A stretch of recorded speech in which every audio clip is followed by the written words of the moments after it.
Una vez que se ha producido la fertilización, el cigoto u óvulo fecundado comienza su recorrido hacia el útero. En este recorrido va experimentando una serie de cambios que lo llevarán a convertirse en blastocisto. Cuando el embrión llega a la cavidad uterina, en su estado blastocisto, está formado por dos capas, el epiblasto y el hipoblasto.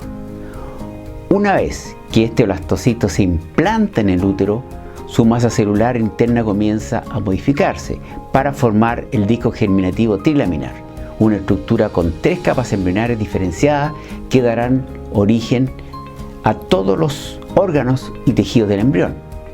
Esta etapa es considerada como una de las más importantes del embarazo. Se denomina gastrulación y la revisaremos en este video. Bienvenidos al canal de crecimiento y desarrollo craneofacial. En este video vamos a revisar la gastrulación, que es considerada como una de las etapas más críticas del desarrollo. La gastrulación implica una serie de eventos que incluyen morfogénesis celular, movimientos celulares, señales celulares vía factores de transcripción y expresión de diferentes genes que van a permitir la formación de las láminas celulares germinativas responsables de la formación de los órganos y posteriormente de los sistemas que van a conformar nuestro organismo. Bueno, se define como el proceso en el cual el embrión pasa de ser, ¿no es cierto?, un disco embrionario bilaminar, pasa a ser trilaminar. Por otro lado también, esto hay que recalcarlo, se establece la orientación axial del embrión. Se define lo que es caudal y lo que es rostral cefálico. Por lo tanto, en la segunda semana de la gestación, cuando estamos en presencia del disco bilaminar, se va a iniciar la etapa de gastrulación. Y esto comienza específicamente con la formación del surco o línea primitiva en la superficie del epiblasto. Aquí nos vamos un poco más atrás, en el día 6, 7 más o menos, se comienza la unión del blastocisto, que es esto que vemos acá, ¿cierto?, con el epitelio endometrial. Aquí se ve el epitelio uterino y el endometrio. El trofoblasto en el día 6, que recordemos es esto que se ve acá, es una capa delgada de células que por un lado ayuda al embrión en desarrollo a adherirse a la pared del útero, va a proteger al embrión y además va a formar parte de la placenta. El trofoblasto durante la implantación se va a diferenciar en dos diferentes capas funcionales, podríamos decir. El trofoblasto externo, conocido como el sincicio trofoblasto, que produce enzimas proteolíticas que tienen, ¿no es cierto?, como objetivo ayudar a la implantación endometrial, y la capa interna o trofoblasto del trofoblasto, conocida como el citotrofoblasto, que es una hoja de células que rodea al mesodermo, ¿no es cierto?, extraembrionario. Otra cosa que hay que mencionar es que el blastocisto se une al epitelio endometrial en el polo embrionario, es decir, donde se encuentra el embrioblasto. Cuando el blastocisto se va acercando al epitelio uterino, se orienta, repito, de tal forma que el polo embrionario donde está el embrioblasto va a quedar al frente del epitelio, ¿cierto?, uterino. Comenzando la segunda semana del embrión, está constituido por dos capas celulares. Aquí está el epiblasto, que está en color gris, constituido por células cilíndricas, y el hipoblasto, en color amarillo, constituido por células cúbicas. El disco bilaminar, desde el punto de vista anatómico, se va a encontrar entre la cavidad amniótica y el primitivo saco de York.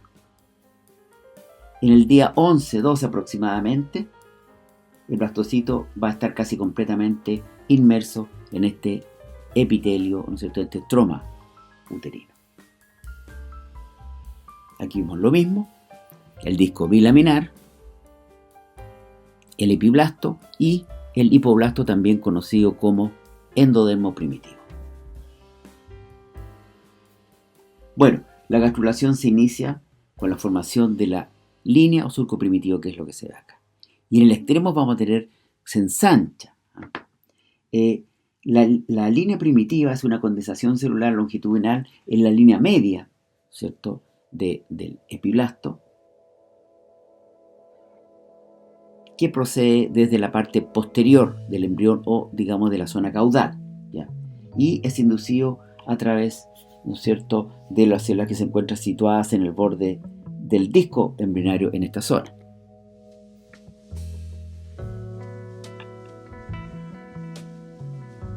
Aquí vemos el disco embrionario a finales de la segunda semana del desarrollo. El borde del amnios se encuentra cortado aquí, ¿no es cierto? Se muestra dónde se hizo el corte para tener acceso a esta vista. Podemos ver la línea primitiva o surco primitivo de la región caudal del embrión y la membrana orofaríngea que se encuentra en el extremo cefálico. Aquí se ve en celeste el epiblasto y por debajo está la otra capa, ¿cierto?, embrionaria, que es el hipoblasto en color amarillo. Lo mismo,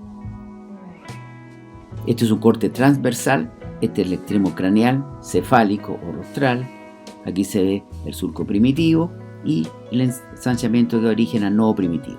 Y aquí, si ustedes se fijan, comienza a ver ya cómo a través de este surco primitivo comienzan, ¿no es cierto?, a migrar las células del epiblasto hacia abajo, en un proceso que se llama invaginación.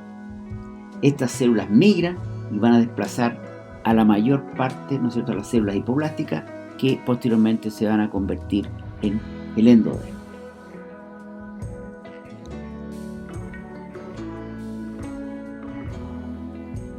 Aquí va la formación del surco primitivo, el ensanciamiento que da origen a un nódulo primitivo, la placa epicordal. Esto es caudal y esto es cefálico o rostral. También en este minuto, ¿no es cierto?, aquí se ve el extremo craneal, el extremo caudal. Y si lo vemos en un corte transversal, también se define cuál va a ser el lado izquierdo y cuál va a ser el lado derecho.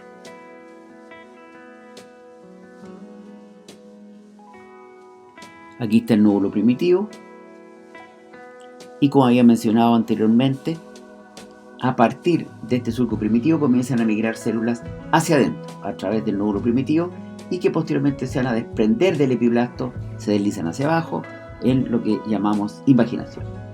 Las células remanentes del epiblasto, las que quedan acá, van a dar origen al ectodermo.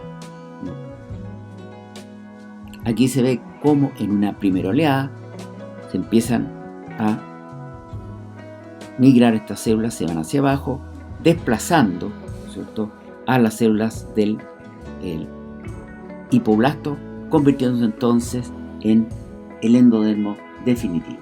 A pesar de que algunas investigaciones han demostrado que algunas de las células hipoblásticas originales se integran en la capa del endodermo embrionario. En una segunda oleada,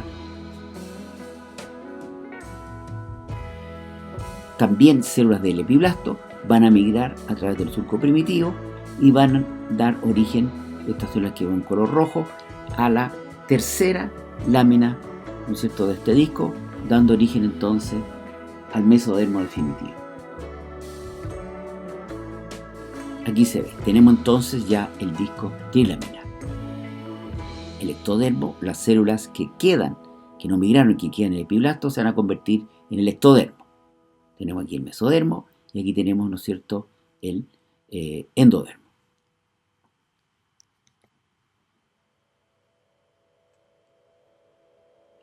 Aquí se ve, ya tenemos el disco trilaminar con las tres capas germinativas.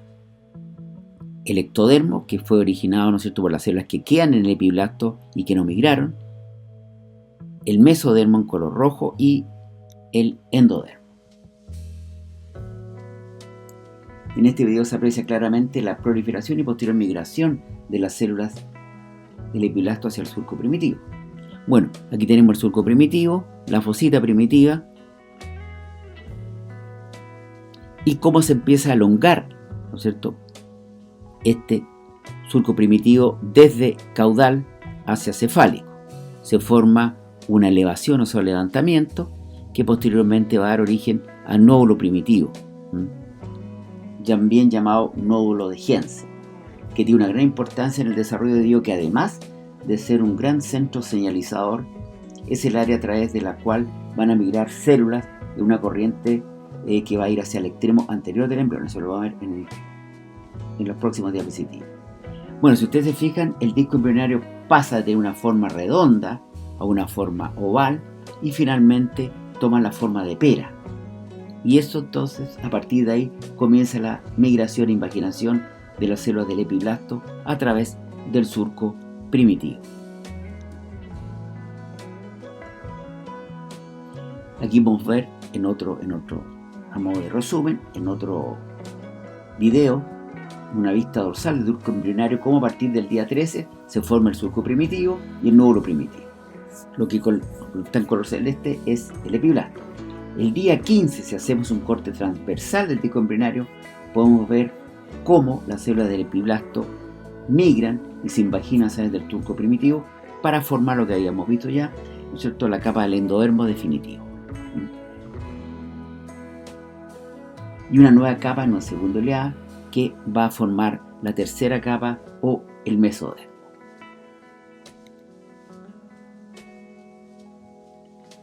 En el día 17, y una vez que se ha formado, ya tenemos el disco trilaminar y está finalizada la gastrulación, se produce entonces una expansión del desodermo hacia cefálico, aquí se ve en color rojo, y a la medida que se va expandiendo, crece el proceso notocordal y se produce, ¿no es cierto?, una retracción, podríamos decir, o regresión de la línea primitiva.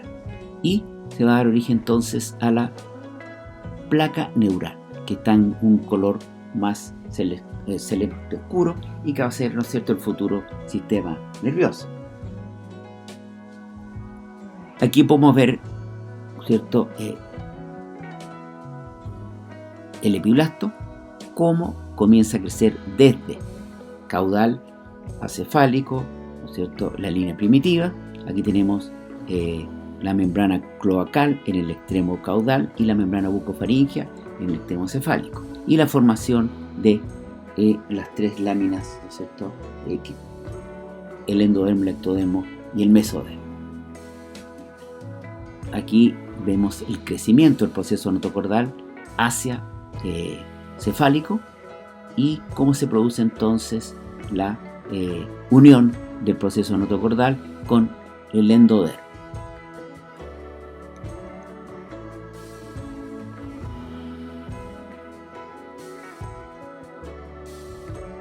Lo mismo, la formación de la notocorda. Aquí tenemos el nódulo primitivo, nódulo de Hense.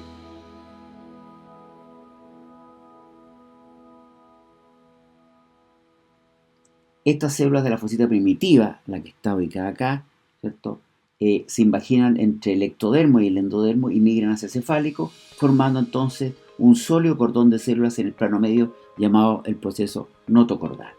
La extensión de este proceso está definida por la placa precordal. Esto va a llegar hasta acá, donde está la placa precordal. Las células del piso del canal precordal comienzan entonces a intercalarse, formándose una comunicación entre el saco de Yolk con la cavidad amniótica. Aquí lo vemos. Esta es la formación del proceso notocordal con estas células en color azul. Y este proceso notocordal, una vez que está formado, va a proceder, ¿no es cierto?, a canalizarse. Se forma un canal, que es el que vemos acá, y que va a formar entonces el canal notocordal. En el piso de este canal comienzan a intercalarse, entonces formándose una comunicación, como he dicho anteriormente, entre el saco de Yolk y la cavidad amniótica. Este canal va a ser temporal. Esta comunicación, además, por otro lado, va a asegurar la nutrición de la superficie endodérmica del disco germinal. ¿Ya?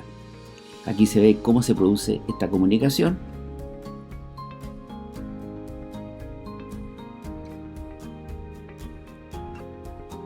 Y además se supone, se dice que, el objetivo de la formación de este canal, de esta comunicación entre el saco de York y el saco vitelino, sería además para igualar las presiones de ambas cavidades.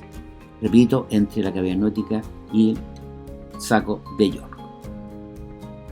Esto lo había mencionado, que va a asegurar la nutrición, ¿no es cierto?, de la superficie ectodérmica.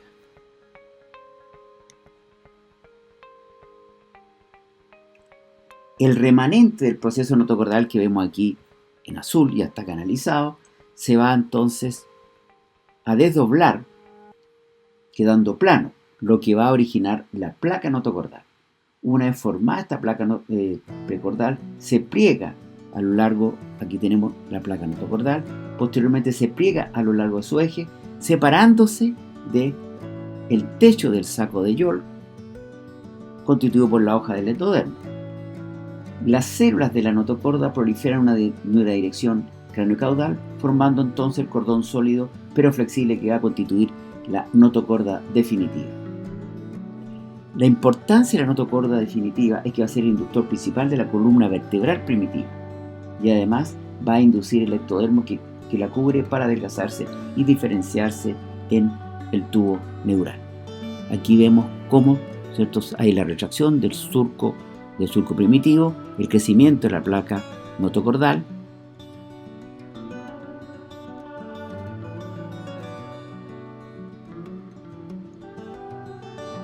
que posteriormente va a ser, ¿no es cierto?, el surco neural. Bueno, aquí vemos la notocorda en un corte longitudinal y su relación con la fosita primitiva, que está hacia vendría a ser caudal y esto es cefálico o rostral. La notocorda va a actuar como un soporte longitudinal inicial del cuerpo y también desempeña una función fundamental como principal mecanismo iniciador de una serie de episodios o señalizaciones que transforman la célula embrionaria no especializada o en tejidos y órganos definitivos. La notocorda definitiva será el inductor primario del ectodermo para su engrosamiento y de diferenciación entonces, como he dicho anteriormente, en el tubo neural. A modo de resumen, vemos que la gastrulación se caracteriza por formar, ¿no es cierto?, en el embrión las tres capas germinativas.